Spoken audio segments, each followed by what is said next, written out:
feel the culture at one level is actually creating repeated experiences of betrayal. Ghosting is not just ghosting. Moving on is not just moving on.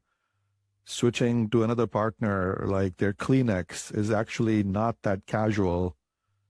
People are actually accumulating experience after experience of betrayal, and that's very corrosive to the system. What are some of the dangers that we face in today's culture of hookup culture? Like, we think we're living in a time where we see only the positive side of this. Like, oh, people are having more sex than they ever did before, and there's not all this judgment and stigma around sexuality and all these things, which some of these aspects are great. Some of these things are wonderful, but with every advantage, there's a disadvantage. With every positive, there comes a negative, and people don't really talk a lot about the negative side of casual hookup culture. And I want to unpack this a little bit today from my own experience, because I'm not like shaming everyone in there. I'm saying I've been in there. This was the cost to me.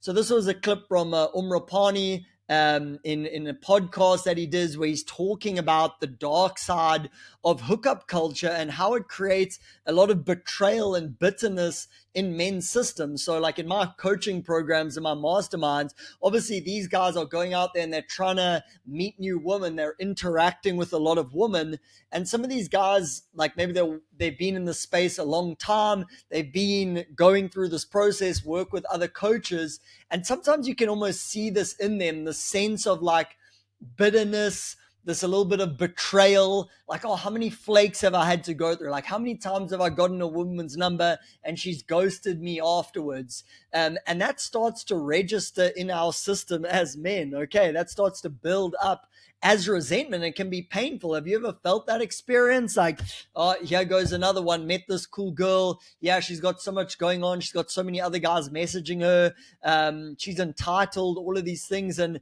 each flake, each rejection, it starts to build up in your system, and it can feel like resentment. This isn't like the short term thing, like, oh, I just met a girl and she didn't respond. But if you even extrapolate this out longer to like, oh, I was dating this girl for a couple weeks or a couple months, and then you're just going from like, okay, we dated for a couple weeks, couple months, next one, dated for a couple weeks, couple months, someone is getting kind of hurt in that process. Maybe not. Maybe if you set up really good boundaries from the start, you can create a safe container. But it's almost like the fool's choice of our time is like ghost or be ghosted. You know, it's either like, hey, I'm going to get over her and ghost her, or she's going to get over me and ghost me. And then it's almost like you start off as like the nice guy being like, I'm so sick of being ghosted by a woman. Then maybe you go out there, like you learn some skills, and then you're like, haha, now I'll never be screwed over by a woman again.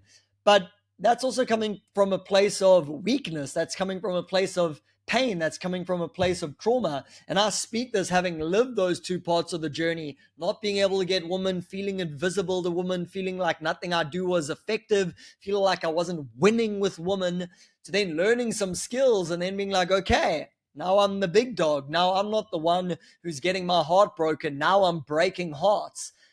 Maybe that's a necessary phase that some guys have to go through, but the call is that you move on from that. I'm not a big fan of online dating apps. There are rare occasions where I think they can be useful, but I just see guys getting stuck in the same cycle where it's like, okay, come in, can't get girls, improve their skills, and then it just becomes this endless, like, new girl, okay, hooked up with her next. Okay, new girl, hooked up with her next. And whether that's creating bitterness and resentment in women's systems or the reverse is happening in men's systems, I don't think it's great for the culture at large, this whole hookup culture that we are experiencing. So that doesn't mean you have to go get married to the next girl you meet and be in a monogamous relationship for the rest of your life. But look a bit deeper. Start to ask yourself, how much resentment have I accumulated in this process, and how much of it has happened have I given back into the system in terms of how women feel in their own bodies, how they view men.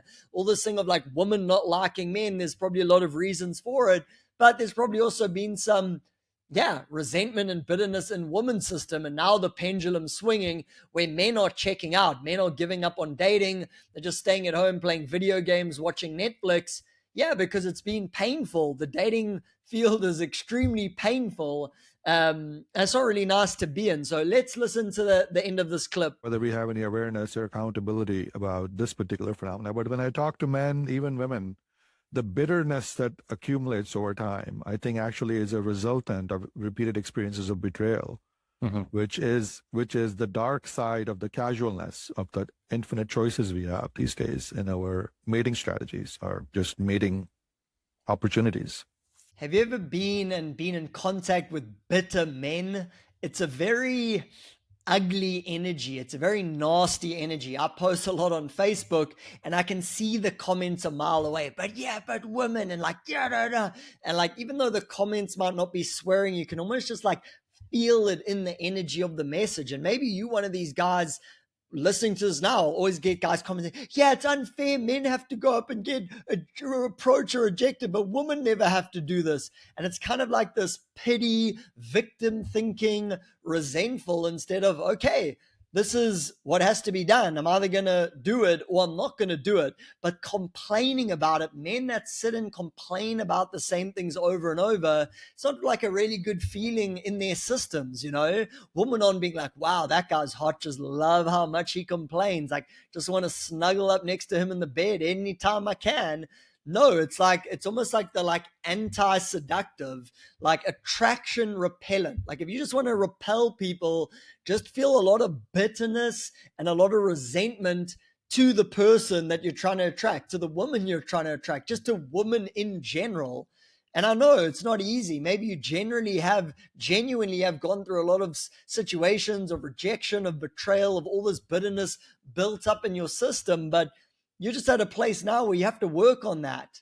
You have to forgive, you have to let go because it's not doing yourself and the world any good carrying all of that heaviness around. And be careful when you enter the dating space. Be careful of just going through woman after woman as you go through this process because think of the effect it's having, like I said, not just on you, but on the woman as well. And I'm not standing here on my high horse. I've done my fair share of dark shit, probably darker shit than you can even think of. So I'm not Mr. Priest himself. I'm just giving a gentle warning, having walked the path, where some of the pitfalls are and what you might do to avoid them. So let me know your thoughts on the cost of casual dating. How does it impact your system? Have you been liberated? Do you enjoy it? Or have you felt that there's a lot of resentment and bitterness building up in your system? Let me know in the comments below, and I'll see you in the next video. Bye bye.